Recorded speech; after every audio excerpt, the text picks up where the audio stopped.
on est jour 12 et ma poignée a lâché. Du coup, le bateau, il est tombé sur la route et le gouvis s'est enfoncé un peu dans la coque. Il va pas vraiment droit. Il est soit à droite, là, soit à gauche. Tu l'as détordu, là? Comment il fait ça? Pourquoi on a essayé tous les deux et lui, il y arrive?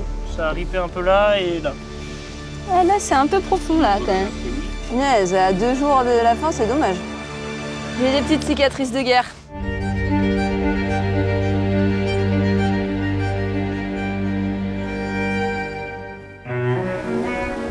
Météo compliquée ce matin. J'en profite pour aller visiter le château de Trévarez, un bijou du Finistère. Je sais pas si on voit le canal d'ici. Oui, on le voit, le canal. Ah, ok. Ouais. Construit par James de Kerjégu à la fin du 19e siècle, en cadeau à sa fille, il a été équipé des technologies les plus modernes de l'époque. On va avoir le chauffage central, l'électricité dès 1906, des ascenseurs. Il manque le jacuzzi, quoi. Même pas, parce qu'en fait, on avait des piscines. Donc on descendait dans son bain. Tous les matériaux de construction ont été transportés via le canal. Oui, et notamment la brique, elle vient de Couéron, à côté de Nantes. Mais il y a aussi cette pierre noire, la pierre de Carsanton, qui vient de Carrières, qui sont au sud de Brest. Il y a assez de fond pour faire un peu de kayak. Là. Ouais, ah bah oui, pourquoi pas. L'orage s'est calmé, il est temps de partir, direction Pont-Coblan, pour 20 km de kayak. Ou presque, car j'ai rendez-vous avec le président du Finistère pour faire le début de l'étape en canoë. Je vais me casser la gueule là ou pas, ou ça va aller? Non. Pardon.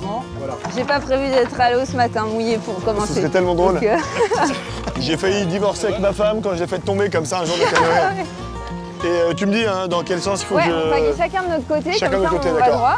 Super, ah non, c'est génial. Puis, je récupère mon kayak et retrouve Thomas, mon tout premier entraîneur, celui qui m'a lancé dans mes premières compètes. Premier déclic, les championnats de Bretagne, je me suis dit, ouais, il y avait un état d'esprit, une envie de s'entraîner, l'envie de tout déchirer, quoi. Mais en tout cas, tu vois, je suis trop contente avec un projet comme ça, de me dire que j'aime toujours autant le kayak, être dehors, faire du sport, partager ça. Donner envie aux autres, Ouais. c'est bien. On retourne ensemble là où j'ai donné mes premiers coups de pagaie lors d'une colonie de vacances. Voilà, on y est. On arrive. Le fameux ponton. Ouais. Ça fait combien de temps? 20? Bah, j'avais 9 ans, j'en ai 32. Un petit peu, quoi. Une bonne vingtaine d'années. Tu te serais dit, 20 ans plus tard, tu repasses là pour boucler la boucle. C'est un peu moins animé aujourd'hui. Ouais, il n'y a plus. Hein? Il n'y a C'est plus fou, les hein. colos.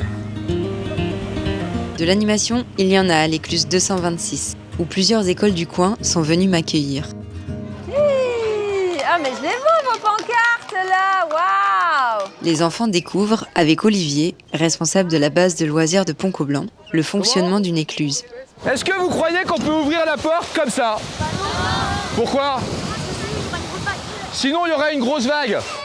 Du bruit pour Mathis! De Saint-Ouen, où j'ai embarqué dans un kayak pour la première fois, jusqu'à l'écluse de Saint-Algon, nous sommes ici sur Montbief, celui sur lequel j'ai le plus navigué. Et c'est parce que je le connais par cœur que j'ai voulu partir à la découverte du canal. En préparant ce projet, il y a plein d'enjeux, de facettes, de visages de ce canal qui sont apparus. Et c'est hyper intéressant. Personne n'est attaché à la même chose, en fait. Moi, ce qui m'intéresse dans ton projet, c'est qu'il y a aussi une façon de se reconnecter à la nature et que finalement, les questions, on se les pose pas quand on n'est pas connecté à la nature. Lui, c'est Arnaud, porte-parole de l'association Eau et Rivière.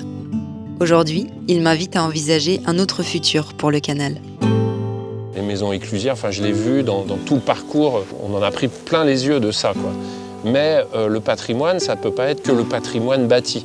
Le patrimoine, c'est le patrimoine bâti et le patrimoine naturel. C'est un seul et même patrimoine.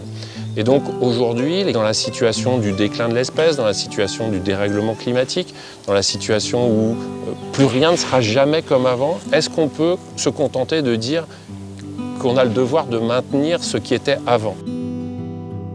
Et donc plus on multipliera le fait de vivre la nature, et plus on aura de chance d'avoir des gens qui se posent les bonnes questions, même si parfois les réponses sont complexes.